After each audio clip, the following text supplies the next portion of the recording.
Hey guys, Coach Pop here. Thanks for joining me for the video cast. This is lesson 4 of the Great War.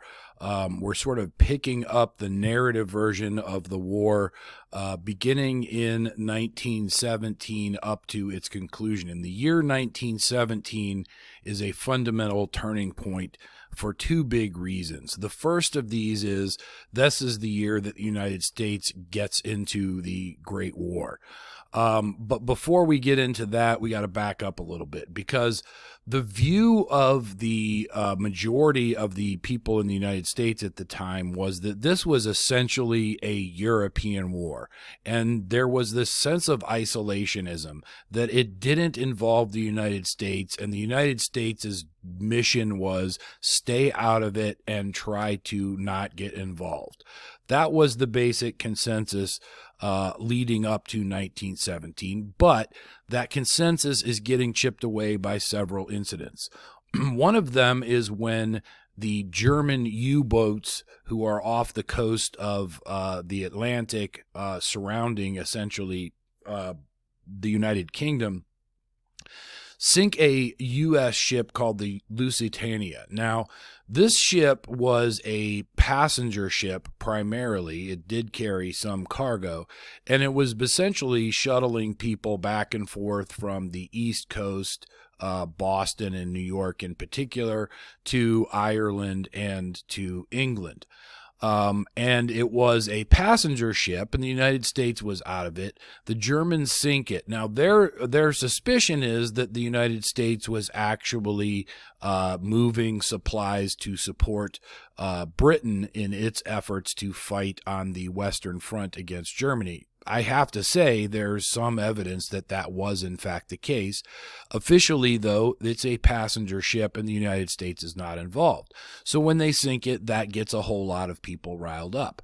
Then in 1917, early part of 1917, something known as the Zimmerman Note is intercepted. This is a communication between Germany and Mexico. And the basic idea is represented in this. Germany was trying to get Mexico, which, if you recall, is sort of mired in its own revolution at the time, trying to get Mexico to join with Germany. And the idea was that if Mexico could attack the United States, Germany would then give back the parts that they had lost in the Treaty of Guadalupe Hidalgo, the giant portion of what's now the Southwest United States.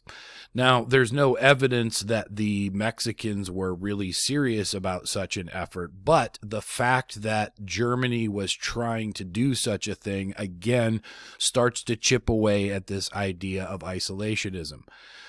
Later in 1917, 5 U.S. merchant ships, these were again cargo ships, not necessarily passengers, but they were simply involved in trade, are also sunk by the Germans. In this political cartoon, the ship is the U.S. Patience, which is sinking fast.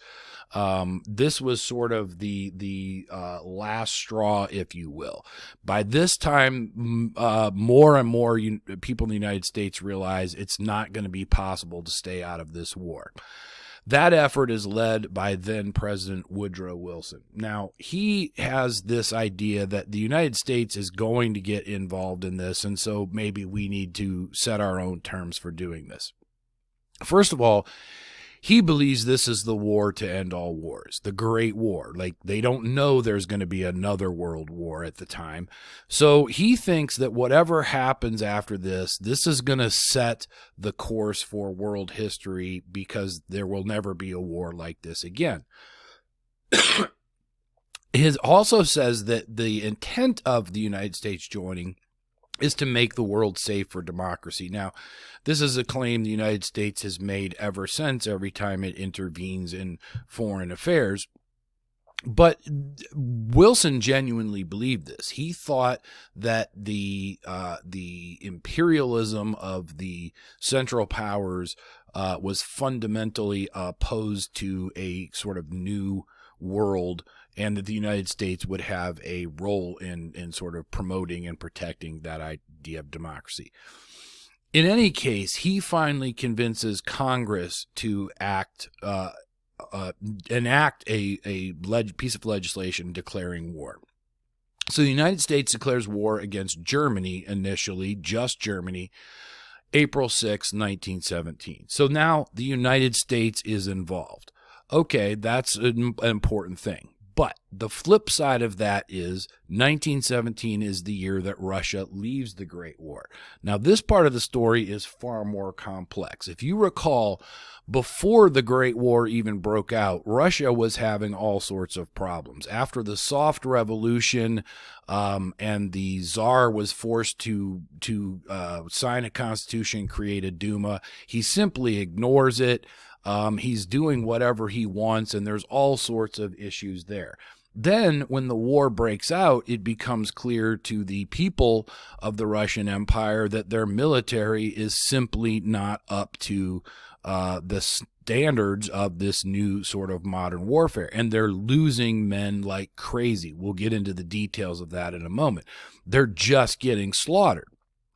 All of these things come together in 1917 to form two revolutions in the same year. The first is usually referred to as the February Revolution. Their calendar is not the same as ours, incidentally, so by our calendar it wasn't. But they call it the February Revolution. What's going on here? Well, here the Duma takes over. They basically force the Tsar to abdicate. He gives up his power. Now, it's a bloody revolution. It's not like a soft revolution. It's not a coup or anything like that. It's a bloody revolution, but the result is the Duma is now running the empire, and Nicholas II abdicates. He gives up his power. He's been defeated in a revolution, and that's that. However, there's so much dissatisfaction with the Duma, who, if you remember, represent the very small liberals, the few people that want incremental change. And the majority are radicals, which leads to a second revolution that year, the October Revolution, again, not by our calendar. But in this revolution, the Bolsheviks take over. The Bolsheviks are a party led by this guy, Lenin. Now, he is sort of representing the radicals against the liberals in their revolution. They will succeed in eventually taking over. Their platform, incidentally, the rallying cry, peace, land, and bread. But what's interesting there is peace. They want to get Russia out of the war, which overwhelmingly everybody says is a disaster for them. Land, which is kind of an interesting concept, given that their primary issues are focused around workers and factories, and bread. Just there's not enough to eat. So it's the growing radicalism is sort of expressed by the Bolsheviks and Lenin, who will eventually overthrow the Duma. So now they are in charge. Lenin makes what is known as a separate peace. The treaty is between the Germans and the Russians. And here's the basic idea.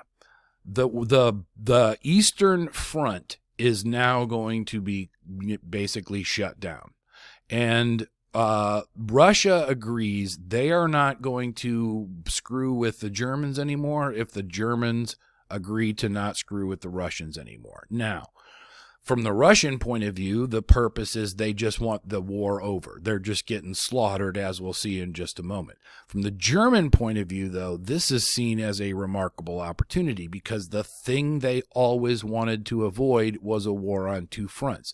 They see this as an opportunity. If they don't have to worry about the Eastern Front, they can focus everything on the Western Front.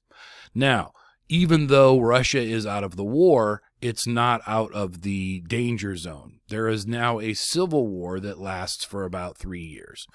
This is between the Red Army, representing the Bolsheviks, the communists, and the White Army, which represents not just the liberals who want the Duma to take over, but now by this point also the czarists, the people that want to restore some sort of old school return to authoritarianism.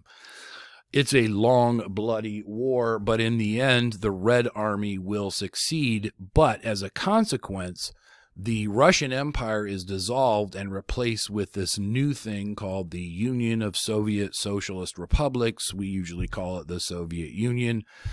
We'll get into the ideology of Lenin and how that relates to Marx and what is the deal with the Soviet Union. We'll get into that in a later lesson. But for right now, the idea is this. The United States comes in at about in the same year that Russia gets out. And so the balance of power is essentially the same. Of course, the big difference is there's no fighting now on Germany's Eastern Front. Here's the issue, though. The war now becomes what's known as a war of attrition. A war of attrition basically means that the scoreboard is who loses the most men. It's literally the side that bleeds the least is going to be the winner. And everybody on all sides realizes this. It's just cranking more and more men out into the meat grinder. Whoever loses the most is going to lose the war. But the data about this is kind of interesting. So if you look at the Allied military deaths, okay, so this is soldiers that are killed, they lose about 5.1 million. And if you look at this pie chart, you will see how they are broken up. Notice only 2% of all the Allied powers in the war are from the United States, but also notice Russia lost 30% of all of the Allied powers. The Central Powers lost 3.4 million soldiers, broken up this way, overwhelmingly Germany. But here's the thing. Look at that number. If a war of attrition is who loses the most men, and the Allies lost, not quite 2 million more soldiers, that doesn't really make sense. If that's how you look at the data, then it should have been the Allies who lost the war because they lost more soldiers. But here's where it gets a little bit tricky. Here's another way to look at the data, okay? Look across the top. You've got the country, and then at the top half, the Allied, the associated powers, don't worry so much about. And the bottom one is what we call the Central Powers from our perspective. Here's what I want you to notice. How many soldiers did they have? Okay, so for the Allies, you've got over 42 million soldiers. 22.9 million for the Central Powers, though. So, like, far more soldiers for the Allies. What's more, instead of focusing just on those who are killed, we now have this new category called casualties. Casualties is basically any man who cannot fight. So instead of like keeping the score by how many are killed, you've got wounded, prisoners, missing. If you can't fight, you are considered a casualty. So now when you look at the data from the casualties, think about that as a percentage of the total force, because we know the Allies had almost 20 million more soldiers. So the casualties as a percentage of force for the Allies, just over half of all the men who fought in the war, in the Great War, were casualties, killed, missing, or dead. Or wounded, can't fight anymore. But now look at the Central Powers.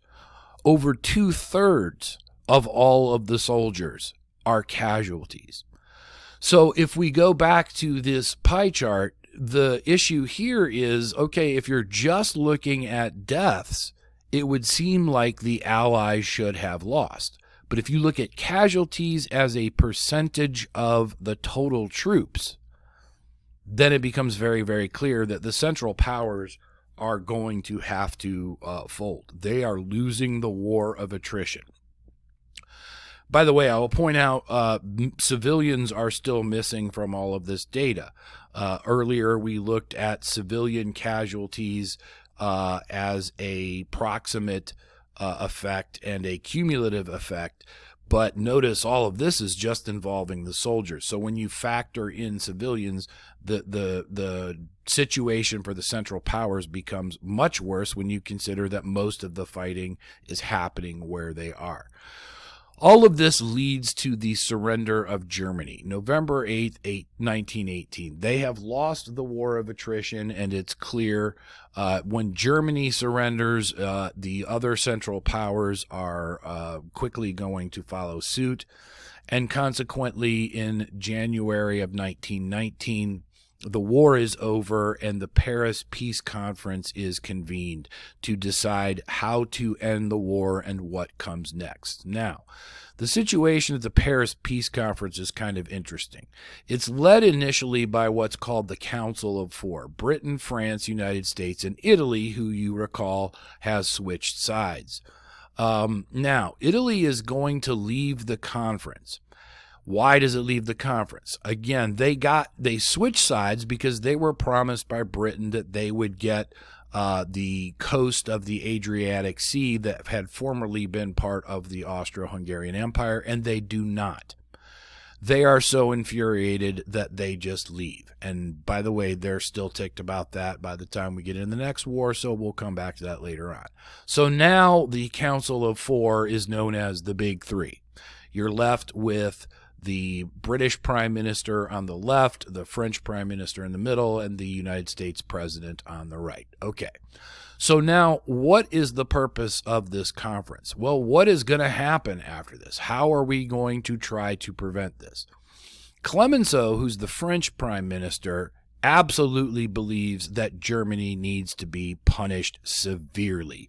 It's not hard to see why, but he absolutely thinks this was all Germany's fault, and we're right next door to Germany.